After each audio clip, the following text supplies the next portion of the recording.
not involved with that, but like they, I couldn't bring some friends with me to the comedy clubs anymore around there because people just assumed for some reason that some of them were. So why? Because you had like redneck vibes. Yeah, and like the police here, like we watched someone steal some stuff out of Walmart the other day, and they're like black, which whatever, right? But like the cops stood there and watched it because we had to go to Asheville because my dad just had a heart attack last Sunday and a bypass, so we had to go there. But it has one of the best like cardiac hospitals like in the nation, and so we were going out and doing all that and stuff, but like so we just watched them walk out of the Walmart, and they had a special person doing the Walmart door or whatever, and he was trying to stop them, and they like kind of stomped at him or whatever, and so he didn't pursue it, but the cops were just standing where the You know what you just described? Air? And they didn't do it. Yeah. You just described America in a nutshell. Huh? That's America right now. A bunch of protected classes stealing from our economy as someone with special needs tries to monitor the situation. Yeah, oh, it was horrible. And he had an older lady that was like a door greeter, and so she was like trying to help, and she was like, "Excuse me." And they just like kept walking, you know, and like then they like turned around and kind of stomped at the lady like they were stomping at a dog or something to get away. And I just stood there. I was like, oh, it's like we're standing there, and we're like, you know, I'm from Asheville. It's like very liberal. We grew up that way, but stuff started getting kind of weird and stuff, you know. We were like, we got to go, you know? So we moved over here. But like I said, I don't want to leave the mountains. I love it here. I've moved to other places when I was older, you know, younger actually, but I always came back here. And a lot of people who are from here always end up coming back because they love it, you know. But because Appalachia is just, it's a weird place. There's a lot of outlaws and stuff, and like, but in a good way. There's like this sort of personality, they call it. Yeah, it sounds colorful. Okay, so I should move to north or west of Asheville?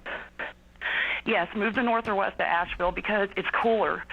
You get towards like McDowell County, you're getting a little bit closer to South Carolina, which I know you thought about South Carolina. I stayed there for like a week a couple of times, and I was like, I can't do this. This is too hot, and that was like as early as like March. Okay. All right, got it. We got to move on. I like you more than a friend. Thanks for calling. Oh, she was intense. Was she nervous? Or is that Probably just how a they little bit, talk yeah. down there? Probably a little nervous. That was definitely a first time for her. I'm from New York City, man. I'm a chill dude. Boy, showing my parents New York City and seeing it through their eyes, doing the Anthony show, it looks like a third world country that is kicking ass and has some serious potential. So I was doing a bit with my dad where I go, I know you think that I fucked up by moving to the Congo, but this is basically New York City. We've got infrastructure here. Look, there's a McDonald's, a Chipotle. I mean, it is New York for all intents and purposes. Sure, we're walking over bodies. How many cadavers did we see going from Kumia's to the studio? Well, there was a few. Just with like food behind them, or some guy in a wheelchair with like weird frizzy mulatto hair just going bup, bup, bup, bup, bup, and then just like, remember that long thing of discharge? Whoa. Yes. It was just like half a block of water or whatever it was. It was like a mop bucket that they just dragged. I don't know what makes a half a block line of water. It's like someone took a mopped up some barf, and then just dragged their barf mop. But I think that's happening to most major cities. Really? Oh, yes. Toronto is turning out to be a complete disaster. As bad as what I showed you today? No, but it's certainly going to get there. And then London, England, is a mess. Yeah. Well, when I was in Philadelphia, this is probably 5 years ago. I'd been there before a few times. I liked Philly a lot. They lost me $100 today by beating the Mets. But the last time I was there, it honestly looked like there was a Camp David with, instead of Palestinians and Jews, it was homeless people and normal people. And the homeless people were very good at negotiating. And they ended up with the entire city. And everyone else went to the suburbs. I mean, they ran the place.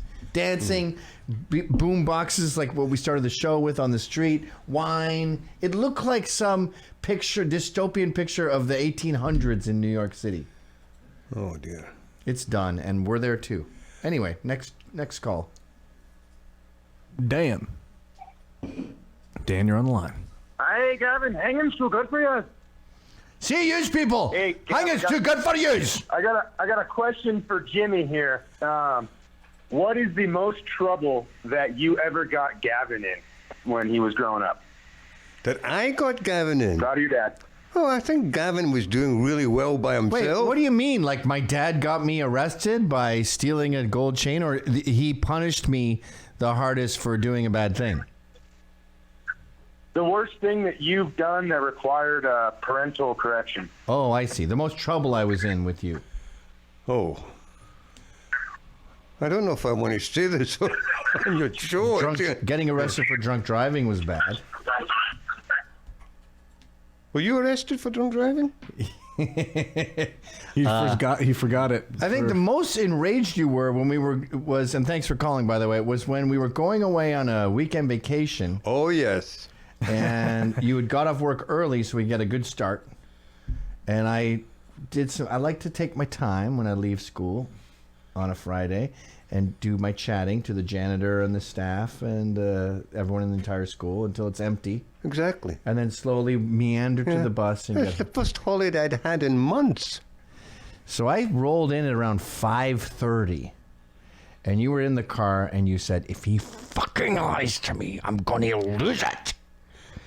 And I saw you in the car and thought, oh yeah, we're going on a vacation this weekend. And I said, hey, you're not going to believe this. The bus, oh my God, it got stuck in mud.